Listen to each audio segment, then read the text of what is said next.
back to another episode of Running Through the Eight. This week we're joined by freshman pitcher Gage Wood. How are we, Gage? Doing pretty good. Good Thanks for deal. coming on. No problem. Good to have you. So you're from Batesville. You're an Arkansas guy. Tell us about growing up. Did you play any other sports growing up? When did you get in baseball? What's your story Um, here? yeah, baseball was always, it was the first sport I started playing and everything. And I remember when I was younger, growing up at men's softball league because my dad would play in those. And I made all of his friends, they loved me. They would play catch with me or toss me softballs and to hit and whatnot. And I just grew up doing that, and it always been my favorite sport and the one I was best at. But yeah, I played basketball, football, and then after I quit football in high school, I played golf too. And then I really got into that my year of high school, and I love to play golf now. It's crazy. That was one of the questions I wrote down.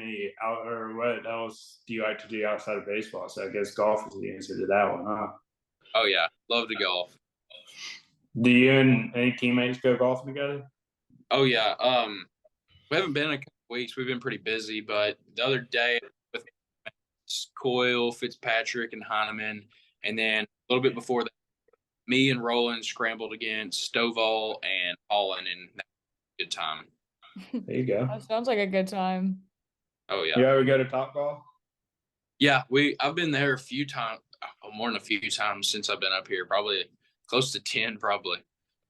Yeah, it's fun. Love Top Golf. So, do you have any brothers and sisters? I do not. I have a stepsister and a stepbrother, but I don't have any just full siblings. Were you a Razorback fan your whole life growing up in baseball? Mm-hmm. You grew up dog fan. Oh yeah. If you're from Arkansas, you're a Hall fan pretty much. Yeah. Was that always your dream school? Yeah. I just remember seeing games and stuff, seeing it on TV, thinking when I was a kid, man, those guys are superstars, that's so cool. I want to do that. And it's kind of like a dream. And then once you get to when I got to my sophomore year, probably middle of my sophomore year, I decided that I really wanted to start working at it to get that level and just always about doing it. Nice. So when did colleges start calling up and trying to recruit you? My sophomore year, when I had a little bit of a velo jump, I went from 80 mile an hour, maybe hitting 82, 83. And it wasn't even a long time, honestly. It probably wasn't even 2 months. He just helped me out a little bit. And I'm throwing 87 to 89 and just. As a sophomore, you're throwing almost 90? That's Yeah. wild. That is crazy. That's wild. So who were the first schools to reach out to you that you remember? UCA was my first offer. Okay. Euler was second, and then Kansas State happened when COVID happened and everything, and the eligibility rules changed. Everyone was coming back to college, Right. and nobody getting offers, and they offered me a scholarship. I wanted to come here, but they didn't have anything. I couldn't let a full scholarship go, so I at Kansas State. I had a buddy pitching for Kansas State around that time. Who was it? Okay, yeah, I think I seen him when we were allowed to go watch a scrimmage or something. Yeah. Later, I committed. I seen him pitch at one of the scrimmages when I kind of toured the campus and everything. Right. But and then it was I was committed there for about a year, and then then I started throwing 93, 94, and Arkansas reached out, and I was about to start my senior year and had to sit down and make a decision if I wanted to pursue my lifelong dream or stay with Kansas State. And I decided to fulfill this dream of mine. And I still thank those guys at K-State for investing all that time and money into me. Mhm. I feel kind of a player that I am still. But I have to stay home, stay in Arkansas, and, fulfill this lifelong dream of being a Razorback. Right. Right. You're a freshman, and when you're on the mound, you throw with a lot of motion, a lot of swagger. Where does that come from? In high school, I didn't do it at first when I got here. And I feel like that just kind of held me back and it just wasn't who I was. And then once I started kind of like just like being who I am, that's when the success started happening. And I don't know, when I'm showing that I'm better than you, I just like to do it, I like to. I noticed as the year goes on, the more and more you pitch, the more you start blowing in the hand, and the I guess personality comes out. I love it. Well, I blow in my hand and like lick my finger like this. I'll go, and then like that just gives you a little bit more like grip on the ball. Yeah. Okay. Gotcha. How's it been to have this key role in relief as a freshman? I mean, it's what I dreamed about. I say this all. I didn't come here just to get all the fancy gear and wear the jersey. I want to be on the field. I want to be contributing and doing my part, and like potentially like get drafted and be a professional baseball player. Like I've always wanted to do this. Right. I mean, but it was a shaky start though. I mean, the beginning of the year was not what I expected, nor was it what any of the coaches or players expected, But like the guys just like and the coaches kept believing in me and kept telling me that I could do it. I just had to go out there and do it. And then like finally I got so sick of like not being myself. Like it just flipped a switch and I was like, you know what? I was like, I'm going out there all out today. And I was like, and it's gonna happen. What series was that? Do you remember?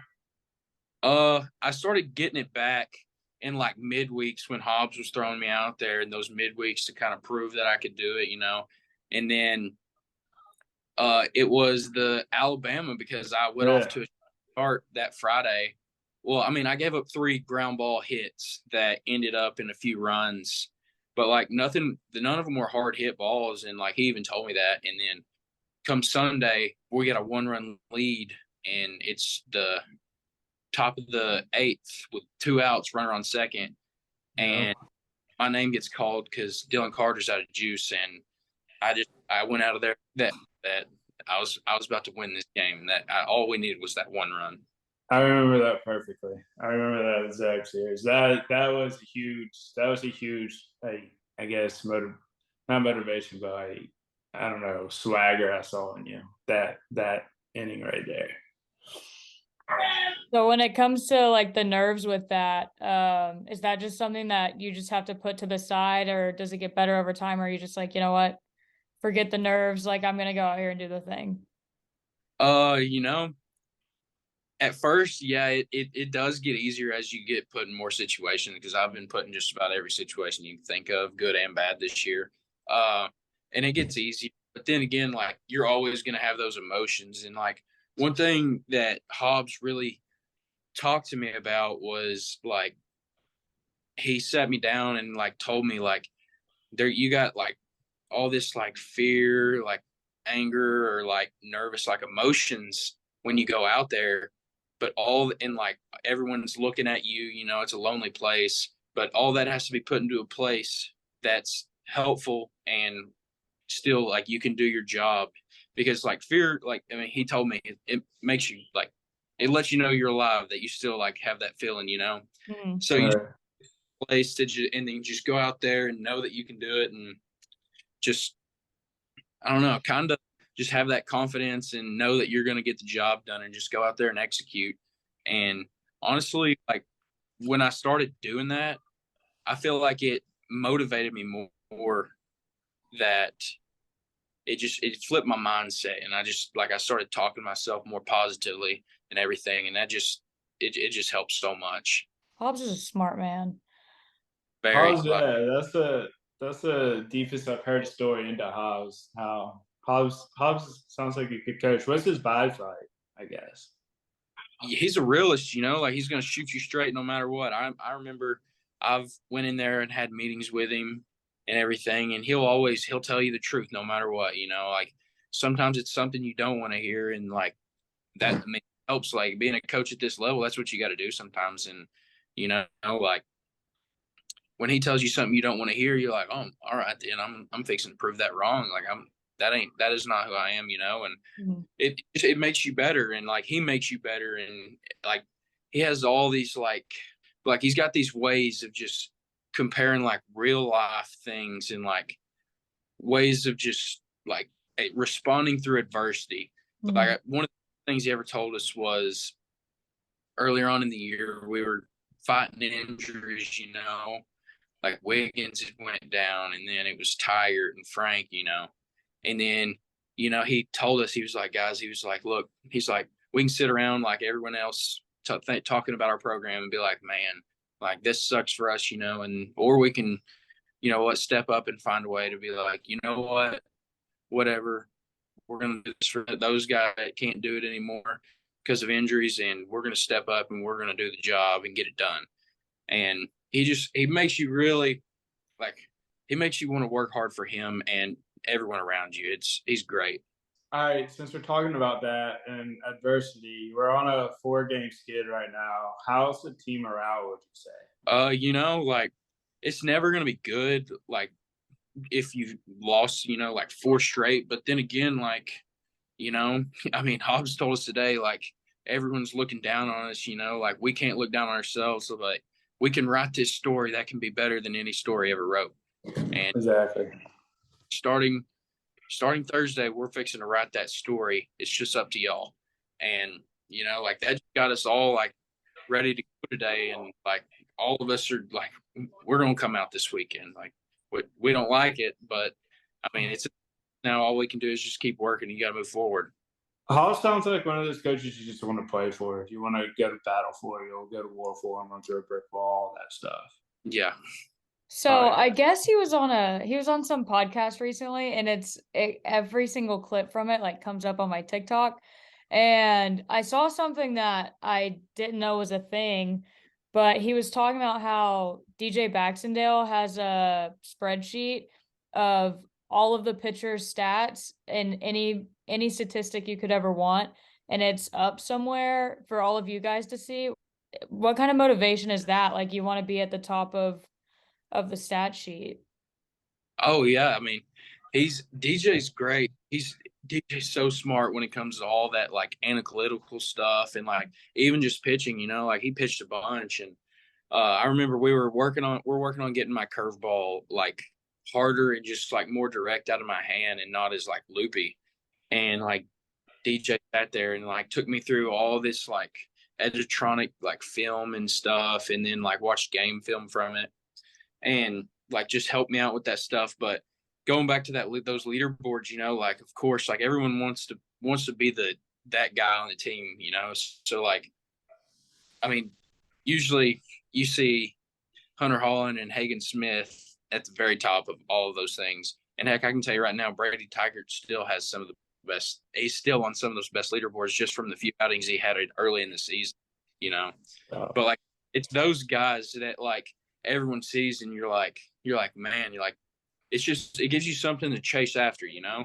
Mm. And I feel like that just keeps us all like going forward to like keep progressing and just keep getting better. It's great, like what that does to your mind at this kind of level. Yeah. So you mentioned curveball in high school. Weren't you a 3-pitch pitcher in high school mostly? Yeah, I mean, I threw a little bit of a change up in like bullpens and everything, but I didn't ever hardly throw it in a game. Just heat.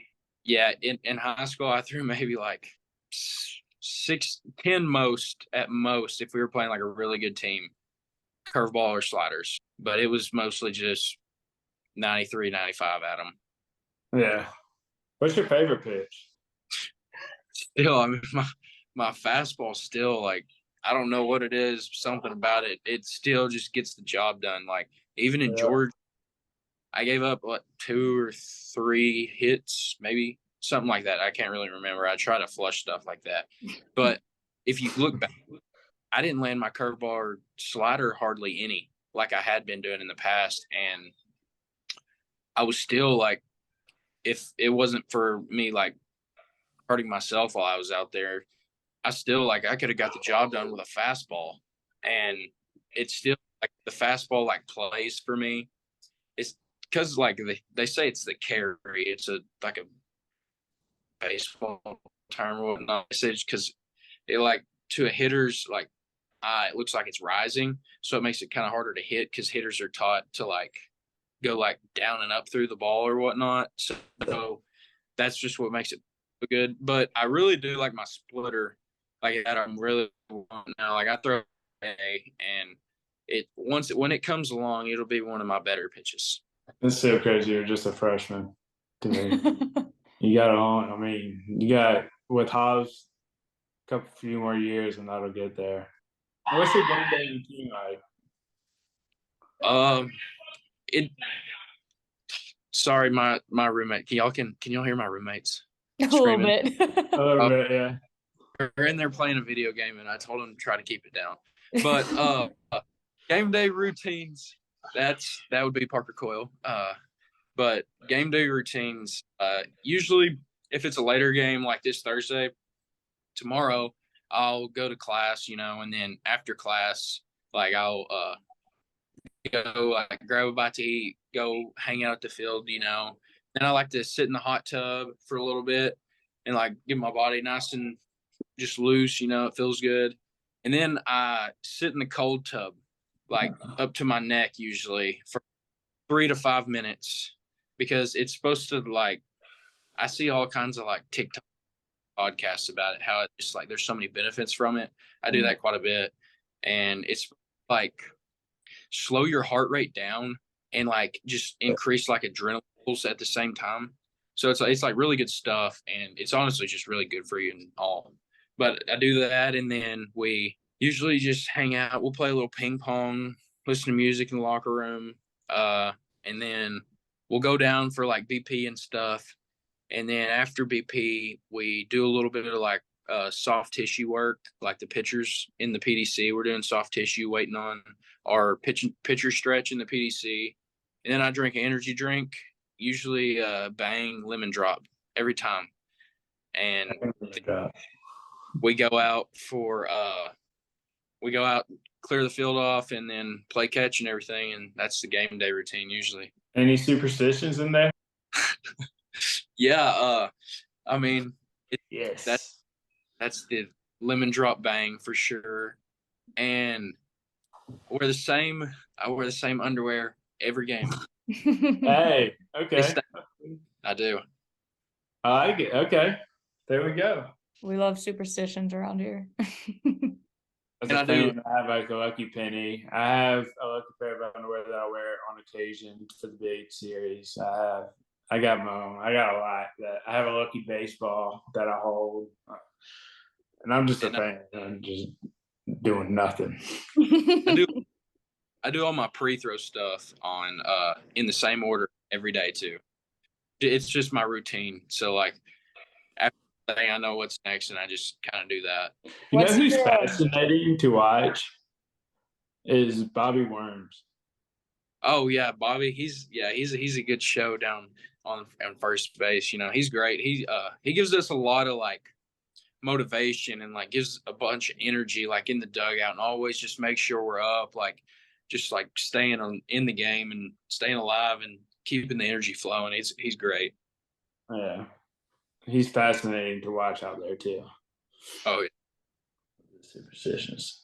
What's your walkout song whenever you go to the mound? Gasoline by Whiskey Myers. Okay. I like that. That makes sense. Throwing gasoline. Do you listen to any music before the game? Not really. Like I'm not a big like music person, I just because like what are you gonna do when like the music's not in your ears anymore? Like you gotta use your mind. Yeah. Makes sense. Good point. That's fair. What's your major? Sports management. That was mine too. There we go. How's it been playing in front of Hog fans? Like just going out there at Baum Stadium and having the crowd being crazy. It's awesome, I remember like coming to the games and just like being around that, and like last year I remember me and one of my buddies, we was up here with his family. we were in the hog pen, and it was the Ole Miss series, and Diggs hit that walk off. I mean, there were lawn chairs and everything flying in the air. Like, still, I have, even in the stands here, because I wasn't like here yet, so it was awesome. Yeah, the hog pen's a crazy place. Oh yeah, it's a good time. What's been your favorite series so far? The Alabama one? Man, that's hard. Tennessee series was really fun, but the Alabama one, because we had just lost twice to Ole Miss, Right. and we had lost that Friday night. We got stomped, and then all of a sudden, we were like, we're sick of this, and we just come out. And that Alabama, when we came out, and it was a battle, those last two games in that series. Like they didn't do as easy at all. Like we had to fight for it, and that's what made that one special. But the Tennessee one, like that was the best environment we had been in at Baum this year, and I don't know, it was kind of special just because of the fact that like we showed up every day that weekend, and even getting off to a slow start 2 games by leadoff home run, we did not care. We still came back there, and we didn't care who they put out there. Like we were going to fight, and that was great. That was a fun series to watch. That was a really fun series. Good baseball. It was. So how many classes are you taking? This semester 5 3-hour classes. 5. Okay. Jeez. 15 hours. Hmm. How's that scheduling baseball and school? I try to get most of my homework done in study hall on Monday nights, because like teachers will post like what I have throughout the week. So I try to get as much as I can done on Monday nights, and then like any other time I have like free time to do, like I did a little bit of it today, and probably when I get off this call I'll probably do a little more, but I'll do. 15 hours is a lot. Huh? No, I got so I have some scholarship that I have like a 15-hour minimum thing. Yeah. So Yeah. too bad, honestly. It's really not. I imagine college would be a lot harder in my head. Oh, before I good. got There you go. You're not in the hyper yet, are you? You're taking all your classes in the pre-A. with Edmondson. Okay. Yeah. Nice. Well, Sydney, do you have anything? I think that's all we have for you. Appreciate you doing this, Gage. Hey, no problem, man. It was fun. Yeah. Of course. Good Fun luck this talking ball. weekend. I appreciate it. Thank you. All right. Have a good one. You too. See ya.